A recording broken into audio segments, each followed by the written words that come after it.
Armed border militia leader Larry Hopkins attacked in jail. The leader, of an armed group that spent the past 2 months detaining migrants at the U.S.-Mexico border, drawing condemnation from civil liberties advocates, has been hospitalized after he was attacked in jail, his attorney said. Larry Hopkins was in the hospital with broken ribs after being attacked on Tuesday at the Dona Ana County Detention Center in Las Cruces in southern New Mexico. A spokeswoman for the Dona Ana County Center did not respond to a request for comment on Wednesday. The attack occurred the same day Hopkins United Constitutional Patriots Group abandoned its border camp near Sunland Park, New Mexico, where they had spent 2 months detaining thousands of illegal migrants. The ACLU last week accused Hopkins' group of being a fascist white nationalist militia illegally detaining and kidnapping Central American families seeking asylum. This guy is very high profile, so if he gets into jail and is immediately attacked after his first hearing just a few days in there, can Dona Ana County Correctional protect high-profile defendants? O'Connell asked. O'Connell said he did not know why Hopkins had been targeted. Gee, I wonder why. But a spokesman for his UCP parliamentary group said he believed it was because of his activity at the border. No shit. They put him in a pod cell with a group of people, and they had just got done watching the article about the ACLU writing about him being racist, and as a result of that, he was attacked. All right. So that's what's happening to this guy so far in jail. And, you know, sometimes you get what you put out into the world, and that's what's happening to this guy. This guy decided to surround himself with a cesspool of violence and negativity, detaining people at the border. He had no authority to do so. He had no business doing so.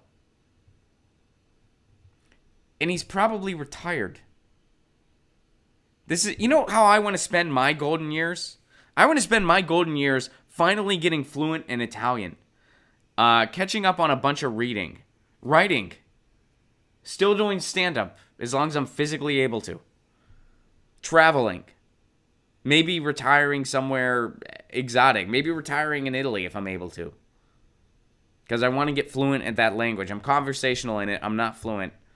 I want to get fluent in it before I die, and I honestly don't know if I'll have time until I reach my golden years.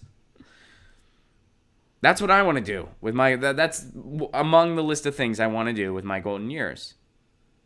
This guy decided to sit at a border and detain people who are seeking refuge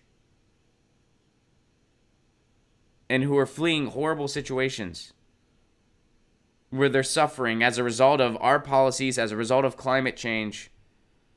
That's why they're suffering. They're fleeing those situations, coming to the United States for refuge and for asylum, and then they're treated this way by this guy who has no business doing it. And then Border Patrol is okay with it because they show up when he calls. They're saying, well, we don't endorse this, but, you know, we're fine with it because we show up when he calls. That's what this guy is putting out into the world. That's the type of negativity this guy is putting out into the world. And he got some of it back. I don't have an ounce of sympathy for this guy. None whatsoever. So, I think that's a life lesson.